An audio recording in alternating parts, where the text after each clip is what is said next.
সীতাকুণ্ড প্রাকৃতিক সৌন্দর্যের এক অপরূপ সম্ভার।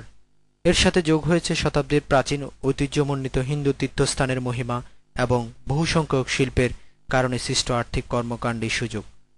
সীতাকুণ্ডের বর্তমান জনসংখ্যা প্রায় 4,50,000, যার একটি বড় অংশই কিশোর কিশোরী। এদের মধ্যে কিশোরী মেয়েদের অবস্থান আর্থসামাজিক দিক দিয়ে সবচেয়ে খারাপ। আজ পর্যন্ত এমন কোনো উদ্যোগ নেওয়া হয়নি যাতে গ্রামীণ কিশোরী মেয়েরা তাদের বক্তব্য ও ভাবনা সবাইকে জানাতে পারে। তাই তাদের বক্তব্য বিষয়গুলিকে তুলে আনার জন্য আমরা কথা বলেছি তাদের সাথে। আমাদের মেয়েদের অনেক সমস্যা আছে। সেই সমস্যা শারীরিক সমস্যা হলে আমার মা আমাদেরকে কোথাও বেড়াইতে যাইতে দেয় না, স্কুলে যাইতে দেয় না, বান্ধবীদের সাথে ঘুরতে যাইতে দেয় না। আমার মা বাবা ছেলেমেয়েরা বন্ধু বান্ধব নিয়ে আড্ডা দিতে চাইলে কিন্তু মা বাবা ওইটা সহজে ফ্যামিলি মানি নেয় না। বন্ধু বান্ধবদেরকে হ্যাঁ আমাদের ফ্যামিলির সাথে সহজে করবে না। মেয়েটা অনেকে বলবো হয়তো খারাপ ছেলেদের সাথে মিশে। মেয়েরা যখন এই বাইরে একটু কথা বলতে যায়, আড্ডা দিতে যায়, তখন সামাজিক বাধাটাই বেশি আসে।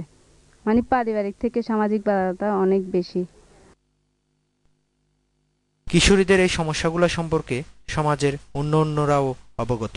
এ সম্পর্কে তাদের পিতামাতার সাথে কথা বললে জানা যায়, এদেরকে ফ্রিভাবে চলতে দেওয়াটা মা বাবার উচিত।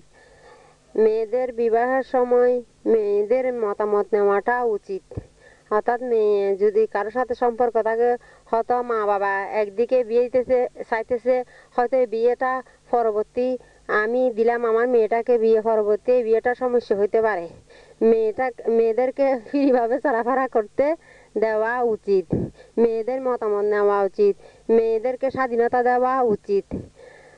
কোনো কোনো এলাকাতে মেয়েদেরকে একদমই গুমরা করে রাখে, মেয়েরা কোনো স্বাধীনতা পায় না।